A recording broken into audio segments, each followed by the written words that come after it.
Charges mount for suspected serial storage unit burglar. Bible-based mockumentary enjoys faithful support.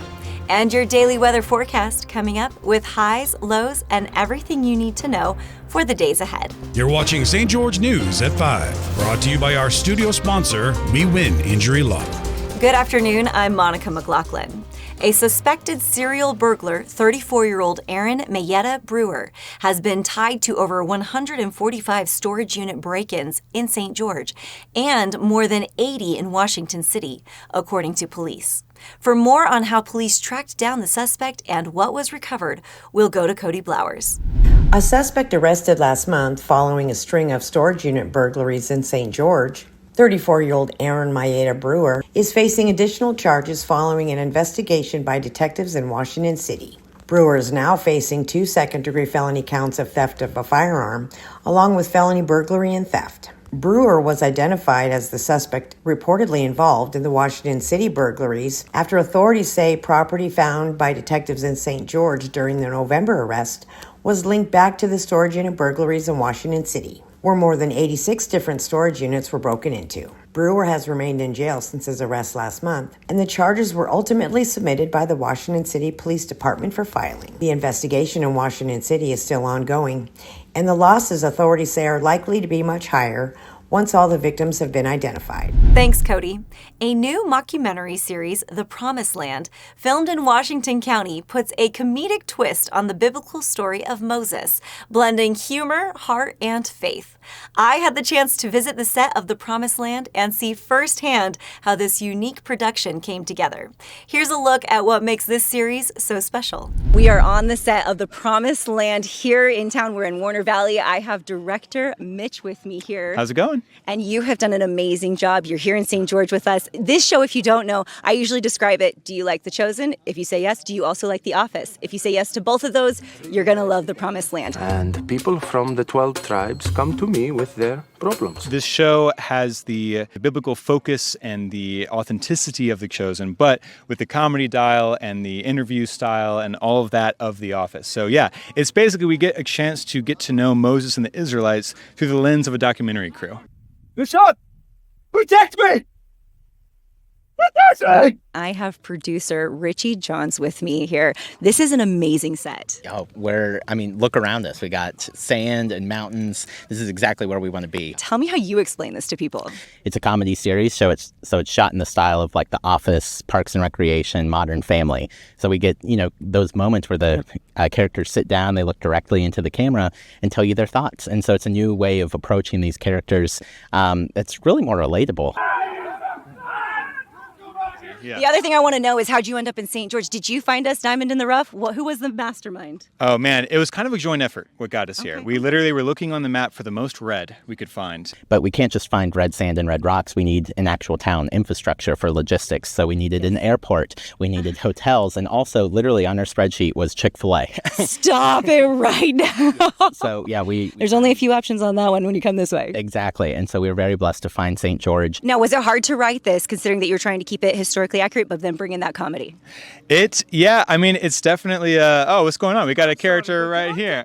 Come, please, yes, here we go. TV show here, I gotta go, apparently. You can have all the fame after we are done. You can watch this on YouTube. They've got the pilot episode ready for you now. We will have the rest of it. They are finishing out season 1 right here in St. George. Oh, come on. Let's go. Yeah. Now we'll take a look at your daily weather forecast, brought to you by Casablanca Resort and Casino.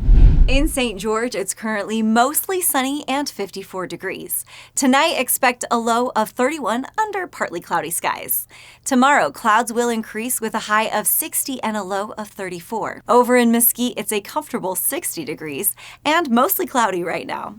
Tonight, temperatures will drop to 37, and tomorrow will bring partly sunny skies with a high of 66 and a low of 41. Meanwhile, in Cedar City, it's 46 degrees with mostly cloudy conditions at the moment. Tonight's low will dip to 30, and tomorrow, expect a mix of clouds and sun with a high of 51 and a low of 25. Now we'll head over to Aaron Crane for your local sports update, brought to you by Stephen Wade Auto Center.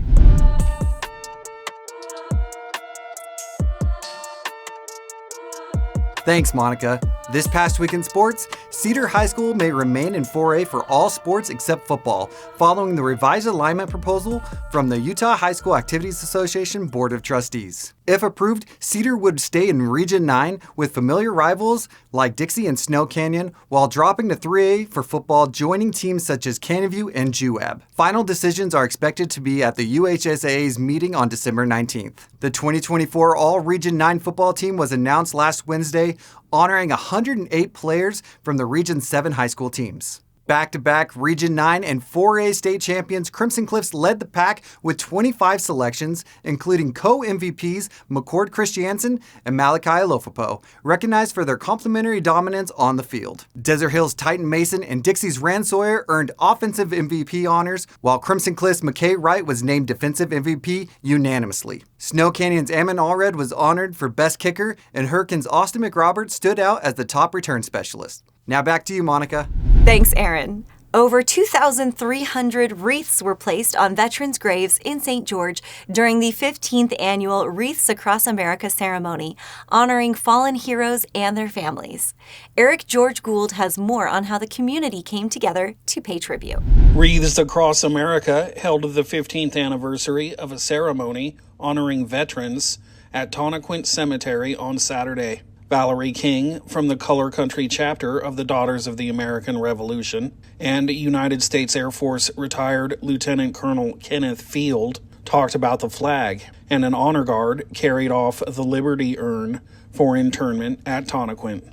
Then volunteers worked to set wreaths at over 2,300 graves at Tonnequint and St. George Cemetery. Similar ceremonies took place in a number of other cemeteries throughout southern Utah on Saturday. In the small town of Summit, located between Cedar City and Parowan, more than a dozen volunteers helped place wreaths on the graves of the 30 veterans buried there, including that of noted Korean war hero J. Frank Daly. And at Enoch Cemetery at noon, several dozen people attended a 20-minute ceremony that included remarks from Mayor Jeffrey Chestnut and the singing of the national anthem by local school children. The attendees then helped place a total of 115 wreaths on the graves buried there. And at Cedar City Cemetery at 2 p.m., approximately 250 people gathered for a ceremony that included remarks by Mayor Garth Green, musical numbers, and poetic tributes. A rifle volley by the local American Legion post was followed by the playing of taps, after which people placed more than 1,300 wreaths throughout the cemetery. Thanks, Eric. St. George author Dennis Stilson explores the infamous case of Gary Gilmore and its impact on the U.S. legal system in his newly revised book, Life After Execution, The Gilmore Gun. Here's Nick Fiala for more on this historical case and how the murder weapon continues to fascinate audiences. Local author Dennis Stilson has dedicated himself to researching a string of Utah murders which forever changed the United States legal system. The murderer was one Gary Gilmore. Stilson tells the story of Gilmore and his infamous murder weapon in his new book, Life After Execution, The Gilmore Gun. Life After Execution is the latest edition of a book that Stilson has published 2 other times under different titles as an ongoing and ever-expanding project. Stilson's project began when he was working as a pawnbroker and bail bondsman. One day, a local store owner's daughter told him her dad had some guns for him to sell.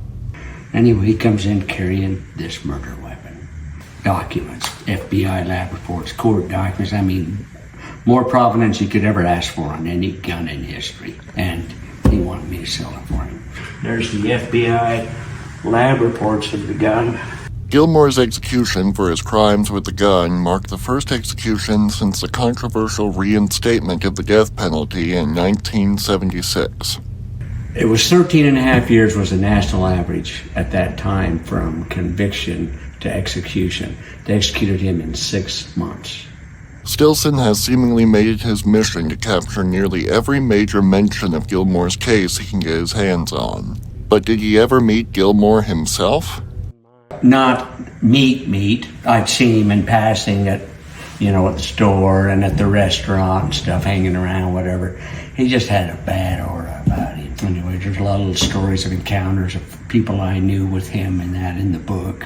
After his book was first published in 2005, he was flooded with additional Gilmore stories. It's never stopped, put it that way. I mean, more and more after the first book, more people came in and brought a lot more personal stories and encounters with Gilmore and laws changing and then different offers on the gun. So it's an ongoing story where the gun is basically the character with me around it as the supporting actor. But Stilson insists that his project and the gun itself are more than just pieces of morbid memorabilia. To him, they are an important part of national history. Thank you for watching St. George News at 5. To learn more about our studio sponsor, We Win Injury Law, go to WeWinInjuryLaw.com. I'm Monica McLaughlin with St. George News, your #1 source for local news. This has been St. George News at 5, brought to you by We Win Injury Law.